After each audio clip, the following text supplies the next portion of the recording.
راستے میں سے اتنا سونا ہٹا دیا، جیسے زمین خالی چھوڑ دی، جتنی بڑی اینٹ آ رہی تھی، اس لیے نہیں کہ وہ یہاں لگا لیں گے، وہی یہاں لگا لیں گے۔ ہم تو سوچیں گھر بنا رہا، ایک دیوار چھوڑ دے، کوئی آگے پوچھے گا بھائی کیا ہوا، دیوار نہیں بنی، کہ بھائی بس انتظام نہیں ہے، جب انتظام ہوگا بنا لیں گے، اور میں دیتا ہوں پیسے بنا لو، کہ نہیں، تم ایسے بنو، ایسے چلو کہ تمہاری حاجت مخلوق پر ظاہر نہ ہو، تمہاری حاجت مخلوق پر ظاہر نہ ہو۔ اس لیے کہ مخلوق پر حاجت کا ظاہر ہونا، مخلوق پر حاجت کا ظاہر ہونا مدد کا دروازہ بند کر دیتا ہے۔ مخلوق پر حاجت کا ظاہر ہونا، مخلوق پر حاجت کا ظاہر ہونا یہ مدد کا دروازہ بند کر دیتا ہے اور فقر کا دروازہ کھول دیتا ہے، فقر کا دروازہ کھول دیتا ہے، مدد کا دروازہ بند کر دیتا ہے۔ مدد کا دروازہ بند اور فقر کا دروازہ کھل جاتا ہے۔ توکل کہتے ہیں اپنی حاجت کو مخلوق سے چھپانا۔ توکل کسے کہتے ہیں؟ توکل جو ہے وہ اللہ کے بندے کے درمیان ایک راز ہے، اللہ کے بندے کے درمیان ایک راز ہے، ایک راز ہے مخلوق اور بندے کے، خالق کے اور بندے کے درمیان ایک راز ہے۔ جب تک یہ راز ہے اس وقت تک توکل ہے، جب یہ راز کھل گیا توکل ختم ہو گیا۔ اگر تم نے اپنی حاجت کو مخلوق پر ظاہر کر دیا تو یوں کہیں کہ عمل کا دروازہ بند ہو گیا اور فقر کا دروازہ کھل گیا۔ لوگ سمجھتے ہیں اپنی ضرورت لوگوں سے بتا دو تو حاجت پوری ہو جائے گی۔ یہ حاجت کے پورا ہونے کا ذریعہ نہیں ہے، یہ حاجت کے بڑھنے کا ذریعہ ہے۔ اللہ حاجتیں بڑھا دیں گے، حاجتیں بڑھا دیں گے اور فقر کا دروازہ کھول دیں گے۔ صحابی گھر میں فقر، گھر میں ایک دانہ کھانے کو نہیں، سخت پریشان، فقر جنگ آ کر باہر نکلے، کچھ کریں کیا کریں کہاں جائیں۔ ادھر بیوی کو خیال آیا کہ ایسا نہ ہو کہ باہر نکل کر کسی سے اپنے حاجت کا سوال کر دیں، حاجت کا سوال کر دیں۔ انہوں نے، بیوی نے تندور میں آگ جلا دی کہ دھواں اٹھے، پڑوسی سمجھیں گے کھانا پک رہا۔ چکی چلانے شروع کر دی کہ آواز ہوگی، چکی چلے گی، آواز ہوگی، پڑوسی سمجھیں گے آٹا پس رہا ہے ان کے یہاں، حالانکہ نہ پیسنے کے لیے کوئی دانا، نہ پکانے کے لیے کوئی چیز۔ ادھر میں نے دیکھا باہر سے کہ میرے گھر میں آگ لگ رہی، دھواں اٹھ رہا، لیکن کوئی کچھ پکانے کو نہیں ہے، دھواں کیسا ہے؟ وہ وہاں سے بھاگا آیا، کیا ہوا کیا ہو گیا؟ ارے کچھ نہیں، ہم نے تو اپنے فاقے کو چھپانے کے لیے دھواں اٹھایا تھا تاکہ پڑوسی یہ نہ سمجھے کہ ان کے یہاں فاقہ ہے۔ میں نے بھائی چکی کی پیس رہی جب دانا نہیں ہے کہ اس لیے پیس رہی تھی تاکہ محلے والے چکی کی آواز سنیں۔ عجیب بات ہے، جا کے دیکھا تو پورا تندور بکرے کی چاپوں سے بھرا ہوا، تندور بھرا ہوا بکرے کی چاپوں سے تندور بھرا ہوا، اور چکی چل رہی خود۔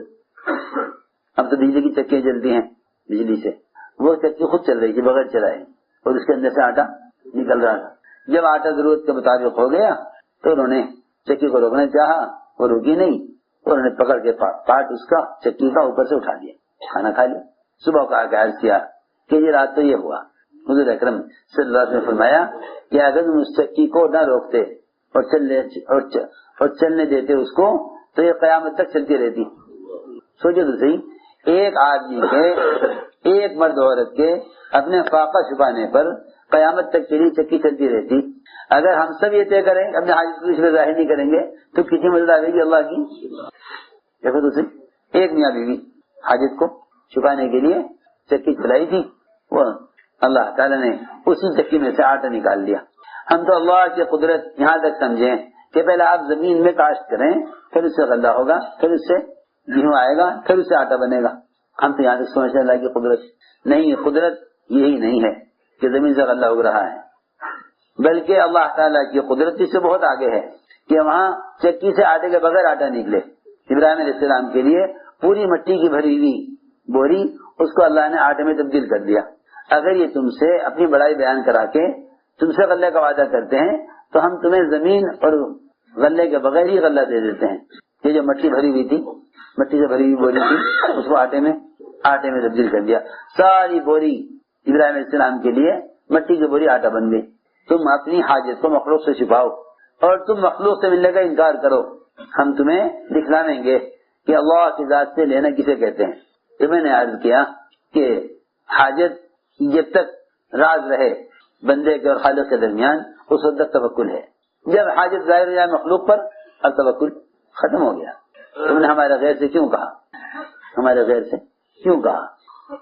تو میں نے عرض کیا کہ ایک غیر مسلم بھی جانتا تھا کہ بادشاہ میں اور نبی میں کیا فرق ہے، بادشاہ اور نبی میں کیا فرق ہے، نبوت بادشاہت میں کیا فرق ہے، ایک غیر مسلم بھی جانتا تھا۔ بلقیس نے یہ کہہ کر ہدیہ بھیجا کہ میں دیکھنا چاہتی ہوں کہ یہ نبی ہیں یا بادشاہ ہیں، قبول کر لیں تو بادشاہ ہیں اور رد کر دیں واپس کر دیں تو نبی ہیں۔ وہاں مال پہنچا، وہ لے کے گئے ہدیہ، سلیمان علیہ السلام نے ساری زمین سونے کی بنا دی، ایک ہی جگہ خالی چھوڑ دی۔ وہاں سے گزرنے لگے، وہ دیکھا کہ سارا میدان سونے کا، وہی بڑا سونا ان کے پاس، پھر اپنے سونے کی حقارت محسوس ہوئی کہ لو یہاں سارا میدان سونے کا بنا ہوا اور ہمیں ایک چیز لے کے آ رہے، سمجھ کے کم بڑا ہدیہ لائے۔ وہاں دیکھی جگہ خالی تو یہ خیال آیا کہ الزام لگے گا، یہاں سے اٹھا کے دے رہے، چوری کی ہے، یہاں سے اٹھائیے اینٹ۔ اپنے آپ کو چور بنانے سے بچانے کے لیے دیکھو تو صحیح، اللہ کے جو حکمت دیتے ہیں نبیوں کو، اگر لے گئے، اگر یہ اینٹ پکڑی گئی تو یقینی طور پر یہ ہوگا کہ یہاں سے چرا کر لے جا رہے تھے۔ ہدیہ کا تو خیال ختم ہو گیا، ہدیہ کا خیال تو ختم۔ واقعی کہہ رہا جنہیں اللہ سے لینا آتا ہے نا، ان کے نزدیک سارے حکام فقیر ہیں، جن کو اللہ سے لینا نہیں آتا وہ ان سارے فقیروں کو بادشاہ سمجھتے ہیں، جن کو اللہ سے لینا نہیں آتا وہ ان سارے فقیروں کو بادشاہ سمجھتے ہیں، اور جن اللہ سے لینا آتا ہے وہ ان سارے بادشاہوں کو فقیر سمجھتے ہیں۔ سمجھتے تھے جب اللہ کے ساتھ تعلق پیدا ہو جائے گا نا تو پھر مسلمانوں پر حکام کا فقر کھل جائے گا، مسلمانوں پر حکام کا فقر کھل جائے گا، مسلمان کو پتہ چل جائے گا وزیر کتنا فقیر ہے۔ تم آواز والے یہ سوچو گے اگر یہ سرپنچ ساتھ دیا جاتا، اگر حکومت ساتھ دی جاتی، ہائے کسی عجیب بات ہے، تمہیں اللہ نے اپنا گھر والا بنایا، اپنے گھر میں بلایا کہ تم ساری دنیا میں پھیلے ہوئے نقشوں کو فقیر سمجھ کر میرے گھر میں آؤ۔ لیکن اب مسجد میں آواز والے کہتے ہیں کہ جی ہماری مسجد 24 گھنٹے آباد ہے، ان سے پوچھو کہ 24 گھنٹے جو مسجد آباد ہیں، آیا تمہارا محلے کا ہر مسلمان، تمہارے محلے کا ہر مسلمان اپنی ضرورت کے لیے چل کر مسجد آتا ہے یا جہاں جہاں ان ضروریات کے متعلق اسباب ہیں وہاں جاتا ہے؟ اگر پہلے مسجد آتا ہے پھر تو اللہ تعالیٰ اسباب میں جانے سے پہلی کام بنا دیں یا اسباب میں بنا دیں، انہیں اختیار ہے۔ اور اگر پہلے اسباب میں جاتا ہے تو پھر سمجھ لو کہ ابھی اعمال مسجد سے کامیابی کا یقین نہیں ہے، ابھی تو باہر کے پھیلے ہوئے نقشوں میں اپنے مسائل کا حل تلاش کر رہے ہیں۔ ہم سمجھتے تھے جس دن یہ بات سمجھ آ جائے گی کہ اللہ کرنے والے ہیں اور اللہ عمل پر کرتے ہیں، اس دن سارے حکام کا فقیر ہونا ہم پر کھل جائے گا۔ تو چنانچہ انہوں نے وہ عید وہیں پھینک دی۔ تو میں عرض کر رہا تھا کہ نبوت اور بادشاہت کا فرق یہ ہے، نبوت بادشاہت کا فرق یہ ہے، اس لیے اللہ کے دین کا داعی وہ مال کے آنے سے متاثر نہیں ہوتا اور جان کے جانے سے متاثر نہیں ہوتا۔ جب بادشاہ مایوس ہو گیا کہ یہ اب دین نہیں بدلیں گے تو بادشاہ نے کہا میں آپ کو قتل کروں گا، کرو تو تمہارا دل چاہے وہ کرو، میں دین نہیں بدلوں گا، میں دین نہیں بدلوں گا۔ بادشاہ ہر طرح کوشش کر کے مایوس ہو گیا۔ بات یہ ہے کہ جب تم اپنے دین کی دعوت پر آؤ گے تو اللہ رب العزت باطل کے مقابلے مدد اس پر کریں گے، اس پر مدد کریں گے۔ لیکن جب مسلمان دین کی نصرت چھوڑ دے گا تو اللہ مسلمان کی مدد بھی چھوڑ دیں گے، جب مسلمان دین کی مدد کرنا چھوڑ دے گا تو اللہ تعالیٰ پھر مسلمان کو کی مدد بھی چھوڑ دیں گے۔ دوسری بات میں نے عرض کی تھی کہ دین پر قدموں کے جمنے کا جو اصل سبب ہوگا وہ دعوت ہے۔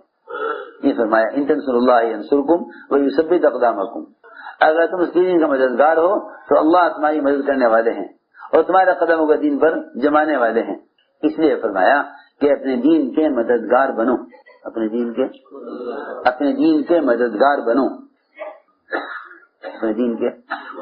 مددگار بنو۔ کیا مدد؟ حدیث میں فرمایا مدد کرو ظالم کی مظلوم کی بھی، صحابہ نے عرض کیا کہ یہ سمجھ نہیں آ رہی بات، مظلوم کی مدد کرنا تو ٹھیک ہے، تو بیچارہ مظلوم ہے، ظالم کی مدد کیسے کریں؟ فرمایا کہ ظالم کو ظلم سے روکو، یہ اس کی مدد ہے، ظالم کو ظلم سے روکو، یہ اس کی مدد ہے۔ مدد کرو ظالم کی مظلوم کی بھی. دیکھو تو صحیح کتنی آسان بات ہے. ہم ابھی تک سارے دین کو مال کے اعتبار سے سمجھ رہے ہیں کہ بھئی مظلوم کا مال چھین لیا ہے، ظالم نے چھین لیا ہے، ظالم سے لے کر مظلوم کو دو، یہ مظلوم کی مدد ہے. حالانکہ سب سے بڑی مدد بھلائی کو حکم کرنا، برائی سے روکنا ہے. سب سے بڑی مدد بھلائی کو حکم کرنا، برائی سے روکنا. مدد کرو ظالم کی مظلوم کی. مظلوم کی مدد یہ ہے کہ تجھے جو حالات آئے کیوں آئے؟ تو نے اللہ کا حکم توڑا تھا اس لیے حالات آئے ہیں. اس زمانے میں مسلمان اپنے آپ کو مظلوم سمجھتا ہے اپنے مخلوق کے درمیان، لیکن اپنے آپ کو ظالم نہیں سمجھتا اپنے خالق کے درمیان. زمین چلی گئی میں مظلوم ہوں، دکان جلا دی میں مظلوم ہوں، جھوٹے مقدمے میں مجھے پھنسا دیا میں مظلوم ہوں. ارے جس دن تجھے معلوم ہو جائے گا کہ میرے ساتھ یہ حالات اللہ کے فلاں فلاں حکم توڑنے کی وجہ سے آئے ہیں، اس دن تو اپنے آپ کو ظالم کہے گا، مظلوم نہیں کہے گا. اپنے آپ کو ظالم کہے گا، مظلوم نہیں کہے گا. سب سمجھتے ہیں ہم مظلوم ہیں، سب سمجھتے ہیں کہ ہم مظلوم ہیں، سب سمجھتے ہیں کہ ہم مظلوم ہیں. اس لیے کہ جتنے بھی حالات وہ پریشانیاں اور نقصانات ہو رہے ہیں زمین میں، جائیداد میں، کاروبار میں، کیا بتاؤں میں آپ حضرات کو. اس زمانے کے مسلمانوں کا حال یہ ہے کہ مسلمان پر جو بھی پریشانی آ رہی ہے کاروباری لائن سے خاص طور پر، وہ ساری پریشانی کو حکومت سے جوڑتے ہیں. جہاں بھی تم چلے جاؤ. عجیب بات ہے، یہ کہتے ہیں حکومت بدلے گی حالات بدلیں گے، حکومت بدلے گی تو حالات بدلیں گے. فلاں آئے گا مسلمانوں کے حق میں ہوگا تو مسلمانوں کے کاروبار چلیں گے. کیسی الٹی بات ہے، کیسی الٹی بات ہے، کیسی الٹی بات ہے، کیسی الٹی بات ہے. آپ کا کاروبار نہیں چل رہا، کیا آپ کہہ سکتے ہیں کہ بھائی یہ بھینس بدل دو، یہ بھینس بدل دو کاروبار چل جائے گا؟ کہ بھائی بھینس کی دکان کے کیا مطلب؟ میری بات سمجھ آ رہی؟ نہیں آ رہی، بہت توجہ دینی پڑے گی. اپنی بھینس بدل دو دکان چل جائے گی. بھائی بھینس کی دکان کا کیا تعلق؟ بھینس کی دکان کا کیا تعلق؟ کہ جی کیا کریں ملازمت نہیں مل رہی، تم اپنا بیل بدل دو. ارے بیل سے ملازمت کا تعلق؟ بس یاد رکھو جس طرح چوپاؤں سے اور دنیا کے بہائم سے اور حیوانات سے تیرے اپنے کاروباری نظام کا کوئی تعلق نہیں، اسی طرح اغیار سے بھی مسلمانوں کے مسائل کا کوئی تعلق نہیں. یہ میں کہنا چاہتا ہوں. جس طرح بہائم سے اور چوپاؤں سے تیرے نظام کمائی اور ملازمت اور دکان کے نقشوں کا کوئی تعلق نہیں، اسی طرح اغیار سے بھی مسلمانوں کے مسائل کا کوئی تعلق نہیں، کوئی تعلق نہیں. یہ ایسے ہی سوچے گا کہ فلاں اگر یوں ہوتا تو یوں ہو جاتا، اللہ وہیں غیروں کا حوالے کر دیں گے. یہ مت کہو، یوں مت کہو، بلکہ جو بھی حال آئے اس حال کو اپنے اعمال سے جوڑ لو، حال کو اپنے اعمال سے جوڑ لو.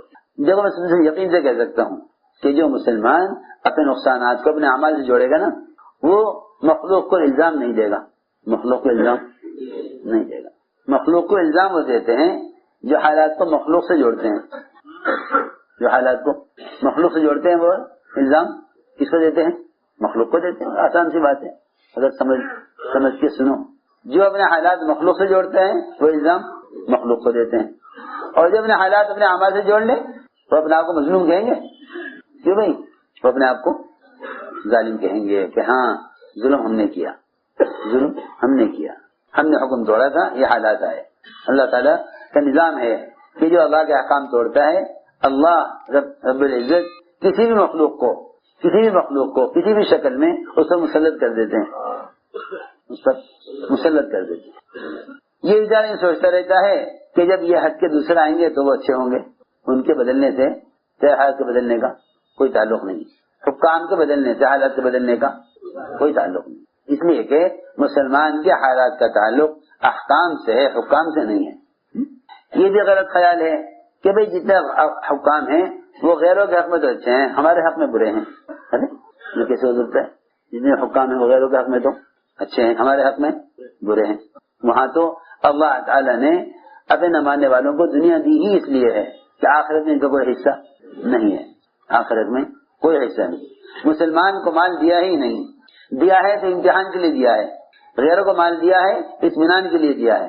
مسلمانوں کو جو مال دیا ہے وہ امتحان کے لیے دیا ہے کہ ہم تمہیں مال دے کر اور اسباب دے کر حکم میں آزمانا چاہتے ہیں، حکم میں آزمانا چاہتے ہیں. اور غیروں کو مال دے کر ان کو آزمانا نہیں چاہتے، بلکہ ان کو آخرت سے غافل رکھنے اور آخرت کا بدلہ دنیا میں دینا چاہتے ہیں. دیکھو تو صحیح، مسلمان کے لیے تو گنجائش ہی نہیں ہے اس بات کی کہ وہ غیروں کے مال کی کبھی تمنا کر لے کہ یہ ہمیں کیوں نہیں ملتا، یہ ہمیں کیوں نہیں ملتا. نتیجہ سامنے نہیں ہے. جیسے ہی نتیجہ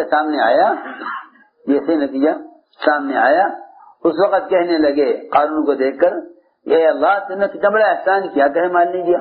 پہلے کہتے تھے احسان اللہ نے احسان نمرود پہ کیا، ہم پر کیوں، قارون پہ کیا، ہم پہ کیوں نہیں کیا. اب کہہ رہے اے اللہ تیرا کتنا بڑا احسان ہے کہ تو نے ہمیں مال نہیں دیا، تیرا کتنا بڑا احسان ہے. لولا امن اللہ علینا لخسف بنا، اگر اللہ ہمیں مال نہ دے کر ہم پر احسان نہ کرتے تو ہم آج قارون کی طرح دھسائے جاتے. تو میں نے عرض کیا کہ اللہ کے دین کے مددگار بنو، اور اس کے دین کی مدد یہ ہے کہ دعوت کے ذریعے ایک ایک مسلمان کو، دعوت کے ذریعے ایک ایک امتی کو اعمال اللہ کے یعنی احکام کی طرف لاؤ، ایک ایک کو دعوت دے کر احکام کی طرف لاؤ.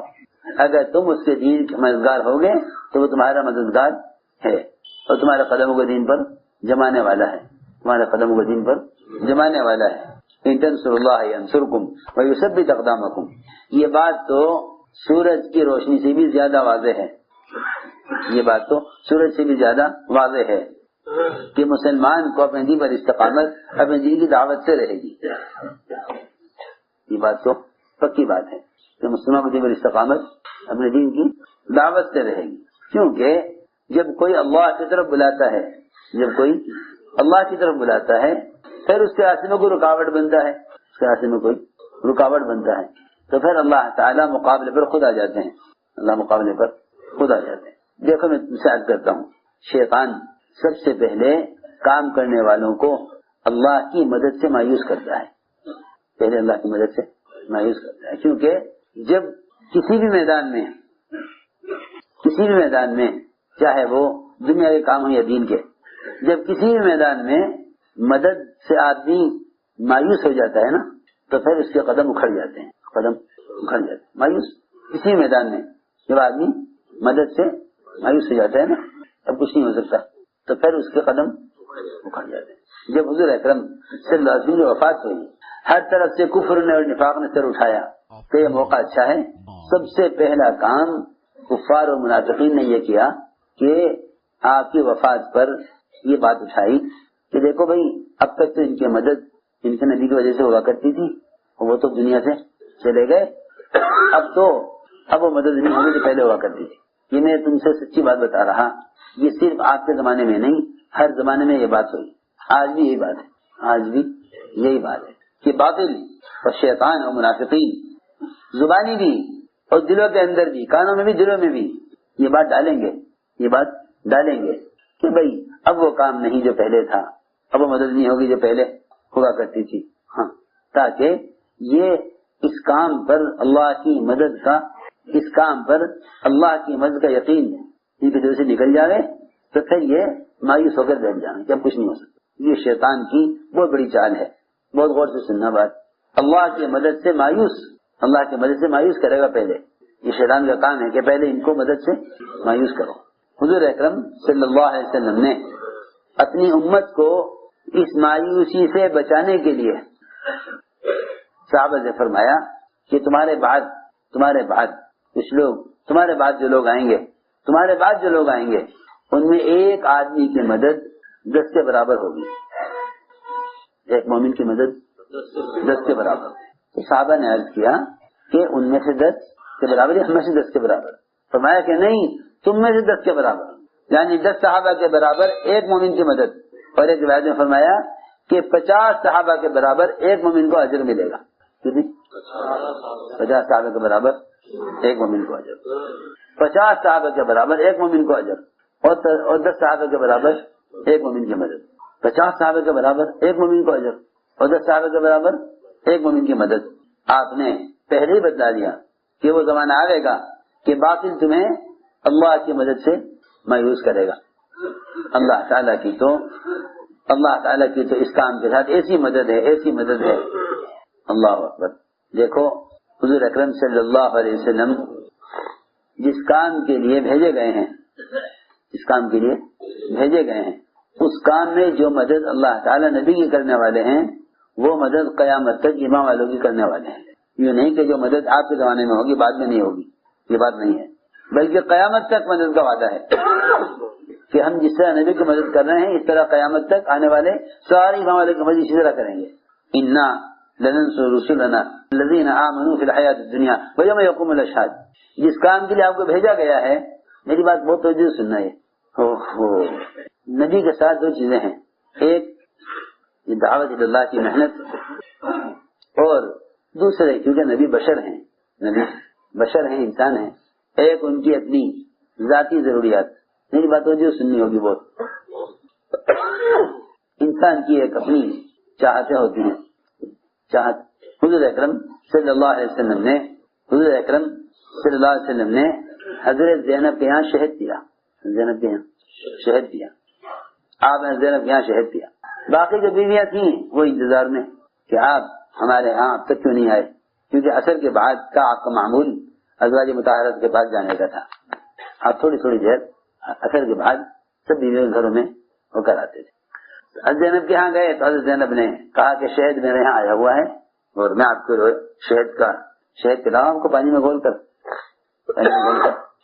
شہد پلاؤں. وہاں آپ کو تاخیر ہوئی تو ازواج مطہرات نے تحقیق کی، بھائی کیا بات ہے، اب تک آپ کیوں نہیں آئے، کیوں دیر ابھی زینب کے یہاں کیوں دیر ہو رہی. تحقیق کی تو پتہ چلا کہ شہد پی رہے. اب ازواج مطہرات نے آپس میں سب نے یہ طے کر لیا کہ جس کے پاس بھی آپ آئیں وہ یہ کہے آپ سے کہ آپ کے منہ سے بو آ رہی ہے، آپ کے منہ سے بو آ رہی ہے، تاکہ آپ آئندہ شہد زینب کے یہاں نہ پیے. انہوں نے تو محبت میں کیا نا، محبت میں آپ کے شہد پینے کے خلاف ماحول بنایا. میری بات توجہ سننی پڑے گی بہت جاگ کر.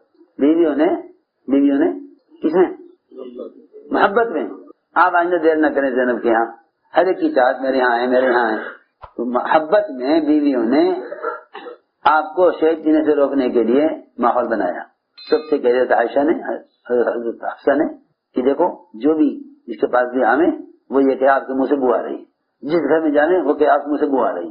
ایک بیوی نے تو بیچاری ان کو تو اتنا ڈرا دیا حضرت عائشہ نے، وہ تو ابھی اندر بیٹھی تھی، آپ دروازے پر آئے وہ نے وہیں سے کہہ دیا فوراً حضرت عائشہ کے ڈر سے، کیا آپ کے منہ سے بو آ رہی ہے. ابھی آپ قریبی نہیں آگے بیٹھے تھے، وہ تو وہ قریب سے آتی ہے، اتنی دوسرے کیسے بو آ گئی. بن گیا ماحول.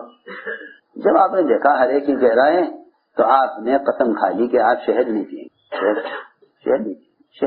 شہد پیو نہ پیو کیا بات ہے. شہد پینا کوئی فرض نہیں، کوئی واجب نہیں، نہ پینے پر کوئی گناہ نہیں، پینے پر کوئی ثواب نہیں. شہد ہے. حضرت کو شہد پیش کیا گیا کہ شہد دیں پانی میں گھول کے. فرمایا نہیں، یہ ٹھاٹ کی زندگی گزارنے کی کیا ضرورت ہے، خالی پانی بھی اللہ کی بڑی نعمت ہے، بغیر شہد کے پانی پلا دو. یہ فرمایا. آپ نے قسم کھا لی کہ اب شہد نہیں پیئیں گے، کبھی نہیں پیوں گے. اللہ نے فرمایا لما تحرم ما احل اللہ لک، آپ کیوں حرام کریں اس چیز کو جس کو اللہ نے حلال کیا ہے. اپنی بیویوں کو راضی کرنے کے لیے آپ نے حرام کر لیا. اللہ نے حلال کیا شہد کو، آپ حرام کر رہے ہیں کے لیے، بیویوں کو خوش کرنے کے لیے. آپ سوچیں ذرا، ہم سوچیں، ہم اپنی بیویوں کو خوش کرنے کے لیے کتنے احکام شریعت سے توڑ دیتے ہیں. فرائض واجبات کتنے ہیں جنہیں چھوڑ دیتے ہیں بیوی کو. بیوی کا مزاج نہیں ہے، بیوی دین کے حکم سے راضی نہیں، اسے پسند نہیں، بیوی کی پسند کے لیے چھوڑ دیا. ہائے ہائے، یہ انتظار کرتا رہتا ہے ابھی ذرا میری بیوی نئی ہے، ذرا یہ پرانی ہو جائے، ذرا یہ مانوس ہو جائے، پھر کروں گا دین کا، پھر کروں گا کام. سوچنے کی بات ہے. اللہ نے فرمایا یہ تو حفصہ اور عائشہ یہ اگر نبی کے شہد پینے کے خلاف ماحول بناویں تو پھر اللہ نے دیکھو کتنی مددیں کی. اللہ نے فرمایا کہ اللہ آپ کی مدد کے لیے، اللہ آپ کی مدد کے لیے، جبرائیل آپ کی مدد کے لیے، سارے ایمان والے سب آپ کی مدد کے لیے، اور پھر اس کے بعد سارے فرشتہ آپ کی مدد کے لیے. اگر یہ آپ کے شہد کے لیے خلاف کوشش کریں اور آپ کو شہد پینے سے روکیں تو آپ کی مدد کون کرے؟ اللہ مددگار، جبرائیل مددگار، سارے ایمان والے مددگار، والملائکۃ بعد ذلک ظہیر، کہ سارے فرشتے جتنے بھی ہیں سب آپ کی مدد کے لیے. دیکھو اس سے اندازہ کرو کہ جس کام کے لیے آپ کو بھیجا نہیں گیا، جب اس کام میں آپ کی رکاوٹ پیدا کی گئی، اس پر اللہ کی اتنی بڑی مدد آئی، تو پھر جس کام کے لیے آپ کو بھیجا گیا ہے اگر اس میں رکاوٹ پیدا کی جائے گی تو اللہ کی اتنی بڑی مدد آئے گی. یہ سوچنے کی بات. بیان کو لائک، شیئر اور چینل کو سبسکرائب کرنا مت بھولیے۔ تو میں نے عرض کیا کہ شیطان مایوس کرتا ہے کہ بھائی اب وہ بات نہیں ہے، اب کام وہ بات نہیں ہے۔ ارے کام وہ بات نہیں، ہم تو کام اللہ کے امر کی وجہ سے کر رہے، کام نہیں کر رہے، اللہ کا امر ہے، ہم تو کام اللہ کے امر کی وجہ سے کر رہے ہیں نا۔ کیوں بھائی؟ ہم تو کام اللہ کے امر کی وجہ سے کر رہے ہیں، اللہ کا امر ہے۔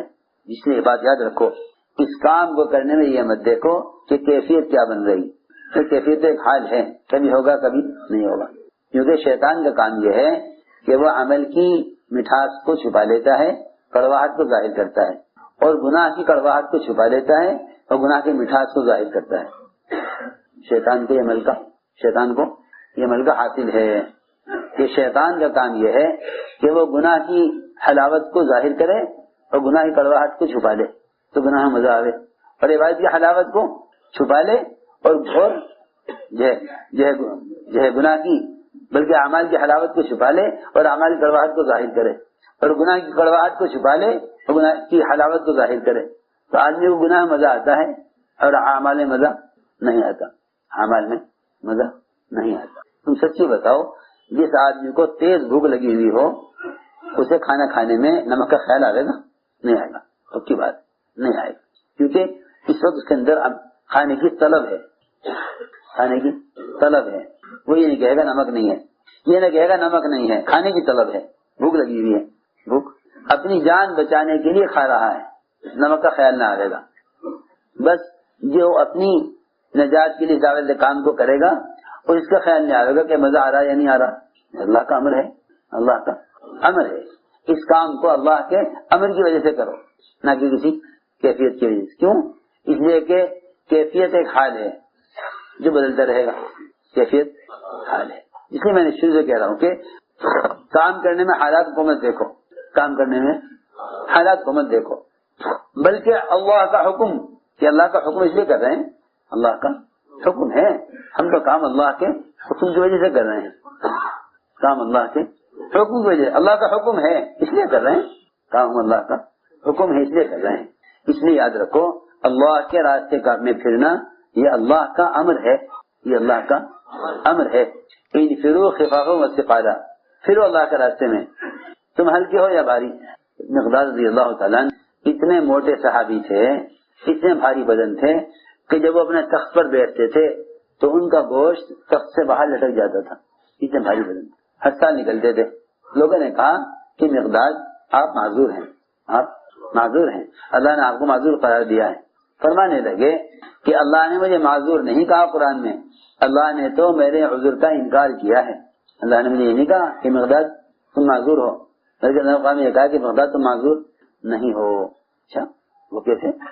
کہ دیکھو اللہ نے فرمایا قرآن میں کہ نکلو اللہ کے راستے میں ہلکے ہو یا بھاری، یہ نہیں فرمایا کہ ہلکے ہو تو نکلو، بھاری ہو تو نہ نکلو۔ صحابہ قرآن کی تعویل کرتے تھے کام کے اعتبار سے، ہم تعویل کرتے ہیں جان بچانے کے اعتبار سے، ہم تعویل کرتے ہیں جان بچانے کے اعتبار سے، وہ تعویل کرتے تھے جان کھپانے کے اعتبار سے، یہ فرق ہے، ہمیں حساب میں یہ فرق ہے۔ وہ کام کرتے، وہ تعویل کرتے تھے قرآن کی جان کھپانے کے اعتبار سے، ہم تعویل کرتے ہیں جان بچانے کے اعتبار سے، جیسے جان بچے۔ اس لیے میری بات یاد رکھیو، جب بھی امت دعوت اللہ کو چھوڑے گی تو غیر انہیں اپنی طرف بلا لیں گے، غیر انہیں اپنی طرف بلا لیں گے۔ کعب بن مالک رضی اللہ تعالیٰ ہر موقع پر نکلے، تبوک نہ گئے، تبوک نہ گئے، اب جائیں گے، اب جائیں گے، اب جائیں گے، اب جائیں گے۔ وہاں سب فرماتے تھے، وہاں سب فرماتے تھے اگر ایک دفعہ بھی یہ کہہ دے گا کہ آج نہیں کل چلا جاؤں گا، آج نہیں، حج کے بیان میں ہے، اگر ایک دفعہ بھی یہ کہہ دیا کہ آج نہیں کل چلا جاؤں گا، تیرے ساتھ وہ معاملہ ہوگا جو کعب بن مالک کے ساتھ ہوا۔ ایک دفعہ یہ کہے گا آج نہیں کل چلا جاؤں گا، تیرے ساتھ وہ معاملہ ہوگا جو کعب بن مالک کے ساتھ ہوا۔ اس کام کو اللہ کے حکم کے لیے کرو، اور دیکھو یہ بات یاد رکھنا کہ اللہ کا حکم اتنا ہی نہیں نکلنے کے لیے، اس راستے میں نکلنے کے لیے اللہ کا حکم اتنا ہی نہیں جتنے میں تم دین سیکھ لو۔ دین سیکھنا الگ فریضہ ہے، دین سیکھنا الگ فریضہ ہے، اس راستے میں پھرنا مستقل فریضہ ہے۔ تمہیں میں کیسے سمجھاؤں؟ اس راستے میں پھرنا مستقل فریضہ ہے، دین سیکھنا مستقل فریضہ ہے۔ یہ نہیں کہ نکلنا دین سیکھنے کے لیے ہے، نکلنا تو مستقل ہے موت تک، دین تو محدود ہے نا، بھائی نماز سیکھ لی، روزہ سیکھ لیا، حج سیکھ لیا، کر بھی لیا، تو کیا اب خروج کی ضرورت نہیں کیونکہ دین سیکھ لیا؟ کہ نہیں، ایسا نہیں ہے، بلکہ اللہ کے راستے میں پھرنا، دعوت دینا مستقل امر ہے، اور عبادت کرنا، اس کے احکام کو پورا کرنا اور دین سیکھنا مستقل امر ہے۔ تبلیغ اور خروج تعلیم کے لیے ہی نہیں ہے صرف، بلکہ تعلیم خروج کا ابتدائی حصہ ہے۔ میری بات سمجھ میں آنی بہت مشکل ہے اور کہنی مجھے ضروری ہے۔ اللہ کے راستے میں نکلنا اس لیے نہیں ہے کہ میں دین سیکھ لوں، ورنہ دین سیکھ کر بیٹھ جاوے گا، دین سیکھ کر بیٹھ جائے گا، مدرسے سے فارغ ہو کر آدمی بیٹھ جاوے نا کہ بھائی دین سیکھ لیا، کیا کروں؟ دین سیکھ لیا عمل کرنے کے لیے، اب موت تک عمل کرتا رہوں گا۔ ہمیں صحابہ کی زندگی میں یہ بات کہیں نہیں ملتی، کہیں نہیں ملتی۔ صحابہ کی زندگی میں بات کہیں نہیں ملتی کہ وہ آویں اور دین سیکھ کر اپنے گھر بیٹھ جاویں، صحابہ کی زندگی میں بات نہیں ملتی، بلکہ جو بھی اسلام میں داخل ہوتا تھا وہ دین سیکھتا تھا اور دین سیکھنے کے بعد دین کی دعوت پر قائم رہتا تھا۔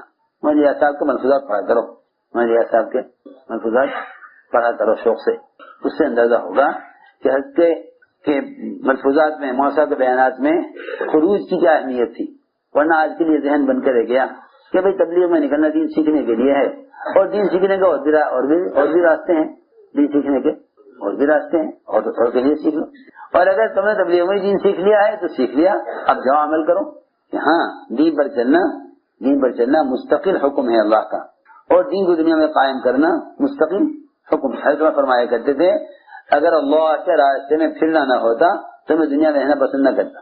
لوگ دنیا میں رہنا پسند کرتے ہیں بیوی بچوں کے لیے، کاروبار کے لیے، اچھی زندگی گزارنے کے لیے، یا جو نیک لوگ ہیں وہ چاہتے ہیں دنیا میں رہیں اللہ کی عبادت کے لیے۔ عمر رضی اللہ عنہ فرما رہے ہیں اگر 3 کام نہ ہوتے تو میں دنیا میں رہنا پسند نہ کرتا۔ ایک، اللہ کے راستے میں پھرنا، حضرت عمر کیونکہ اس امت کے ملہم ہیں، اللہ کی طرف سے صحیح بات حضرت عمر کی زبان پر جاری کی جاتی، حضرت عمر کی زبان پر اللہ کی طرف سے جاری کی جاتی تھی۔ اللہ جو چاہتے تھے بہت سی باتیں حضرت عمر کی زبان پر جاری کر دیا کرتے تھے۔ بہت سے موقع ہیں حضرت عمر کی چاہت کے مطابق حکم آیا، بہت سے موقع ہیں۔ اس میں ایک بات یہ بھی ہے کہ فرمایا کرتے تھے اگر 3 کام دنیا میں نہ ہوتے تو میں دنیا میں رہنا پسند نہ کرتا۔ ایک، اللہ کے راستے میں پھرنا، اور دوسرے علماء حق کے مجلسوں میں بیٹھ کر علم حاصل کرنا، اور تیسرے اللہ کے ذکر لمبے لمبے سجدے کرنا۔ اسی آسان بات ہے، دعوت، عبادت اور تعلیم۔ اگر یہ 3 کام نہ ہوتے تو میں دنیا میں رہنا پسند نہ کرتا۔ ہم سوچتے ہیں کہ بھئی دین سیکھا نہیں تھا، چلے لگا لیا، سیکھ لیا، اب کہیں کے لیے نکلوں، اب کہیں کے لیے